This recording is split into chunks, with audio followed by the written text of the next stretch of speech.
Detective Comics number 23, written by John Layman, art by Jason Fabik. So last issue, we had a rando who was working for Wrath named Scorn show up and was almost killed by a cop before Wrath came in and killed him himself. There was also an annual in the middle, but that doesn't matter at all. So we pick up in this issue with Batman talking about how he met this man 3 years ago, the guy who ended up being Scorn, and he was just a low-level burglar, like barely anything about it. And Batman even realized at the time, like, I don't have to, like, this man is able to go down a different path. I don't have to ruin his life right now. I'm going to give him another chance. So he breaks the guy's legs and sends him to jail. And he's like, look, I'm sending you to jail so that you can learn to be a better person. Be a better person. And when he gets to jail, apparently he doesn't blame Batman for going to jail. He blames the police. And so he spends pretty much his entire time in jail filing frivolous lawsuits and, like, trying to get his case retried over and over again until finally he manages to get out on the condition that he finds a job. And it turns out that Caldwell, the CEO of Caldwell Technologies, is the one who offers him a job. So now we see that we're in the middle of a fight scene. Well, we get a single page of a fight scene of Batman fighting Wrath, and then we cut back to 5 seconds earlier where Wrath has a sniper rifle trained on a couple of cops, and Batman's like, he's already killed 8 police officers in Gotham. He's about to kill 2 more, but not if I have anything to say about it. And we see Batman drop in and attack Wrath. Wrath fires off some bullets. Of course, Batman is bulletproof, so he's like, I like that technology. I'm going to have to investigate that some more. But I'm going to guess that you're still a little bit sensitive to 6 million volts. So he puts a electric current on him and shocks Batman's system enough to take him out. And all the while, Batman's inner monologue is literally like, okay, I've already figured all this out. This man is Caldwell. Wrath is Caldwell. It's definitely him inside. I just need proof. I can't just go off of Batman says. I need actual proof. And at that point, Wrath, seeing Batman down, he's like, well, I expected more of a fight, but regardless, I'm going to let you live because reasons. So he takes off and says, don't ever let me get you getting in my way again. So we cut back to Wayne Manor, and Alfred's telling Bruce, like, oh, this is very dangerous and whatnot. It's super extreme. And he's like, yeah, well, Wrath's making it extreme, so I need to keep up on him. By the way, Alfred, this is also dangerous for you. And he's like, oh, well, yes, Master Bruce, but I'm always willing to help out where I can. He's like, great, cool, awesome. So we see Bruce and Alfred going out in just their civilians. They're going out dressed as Bruce Wayne and Alfred. And they arrive at Caldwell Tech, and when he gets there, Caldwell is already being questioned by Bullock, because with Scorn being a guy who worked for Caldwell and him having all this tech, obviously there's a little bit of suspicion there, so Bullock's asking him about some stuff. And we see that Alfred has this watch on, and he's paying special attention to it that allows him to, I guess, see through the floors and get like an x-ray spec of the whole building. So as Bullock's leaving, he's like, yes, we'll be in touch, Caldwell. And by the way, thanks for giving us all that money down at the police station. And Bruce is like, he's killing cops, but he's also giving them money? Oh, I know exactly what his plan is. And sorry, it's not directly money, it's equipment. So Caldwell Tech.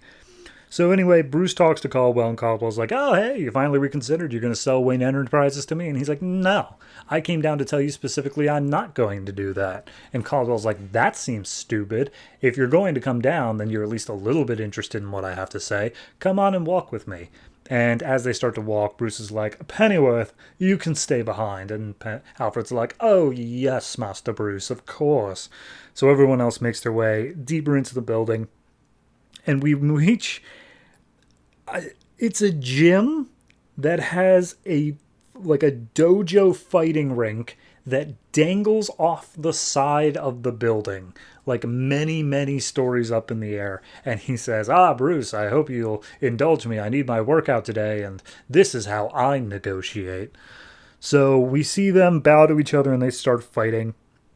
And they, he basically just lays down the whole thing of, as they're sparring, of like, yeah, I'm interested in Wayne because I'm interested in Batman, because I know Wayne Enterprises funded him through Batman Incorporated. You guys make all this tech. I want it. I want to know so I can mass produce it and give it to the soldiers and the armies and such. We can save our soldiers, Bruce. And he's like, yeah, we don't make weapons. It's not really a thing we do. And as he's fighting against Caldwell, we see Alfred making his way deep into the building and hacking into a system so that he can get behind a secret locked door. And we see that during the fight, Bruce, he tries to play up that he's not that competent, but he gets a little bit carried away and he flips Caldwell off the edge of the dojo. So he's just dangling over the city streets, and he's like, okay, I could have ended it there, but I'm not letting him go out like that. And he picks Caldwell up and pulls him back up. He's like, sorry about that. I guess I got lucky. And Caldwell's like, yeah, no, totally. Hey, I got to go take a call real quick. And as he's walking away, we see he has some special contacts that allow him to see security cameras. And he sees Alfred sneaking into the secret back room. So he's like, I got to go take care of this. I'll be right back. So Bruce then gets a call from Alfred on his phone.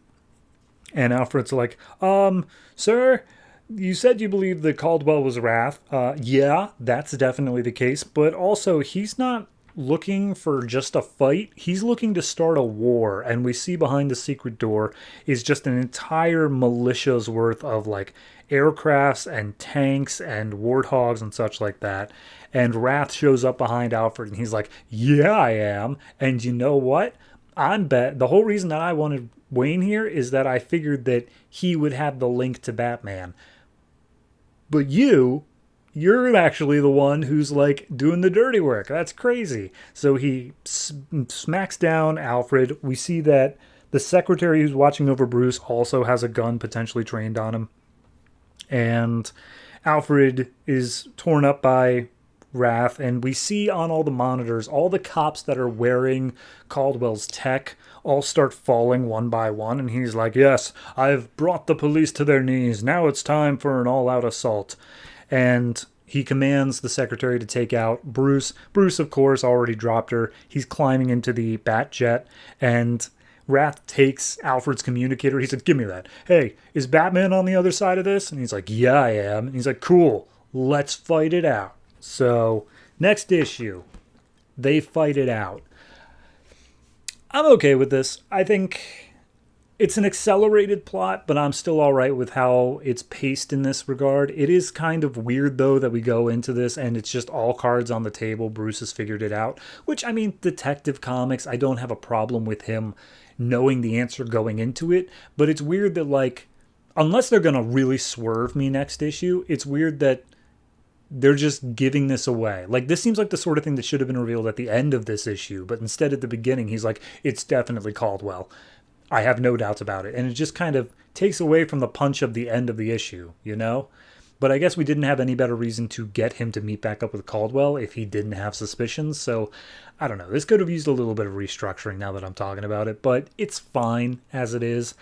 I guess my biggest concern is the fact of, how are they going to justify Caldwell being so anti-police? Like, he's rich. That's kind of his bread and butter. So, I don't know. We'll see about it. But as it stands now, I'm going to give this one like a... I'll give it a 7.5. That extra 0.5 is definitely for the art, because it looks great. Jason Fabic's art's fantastic. It always has been. So, it's fine otherwise. I do think it's going to live or die on the next issue of showing his motivations and how he truly brings Gotham to its knees, or whatever his plan is in the end.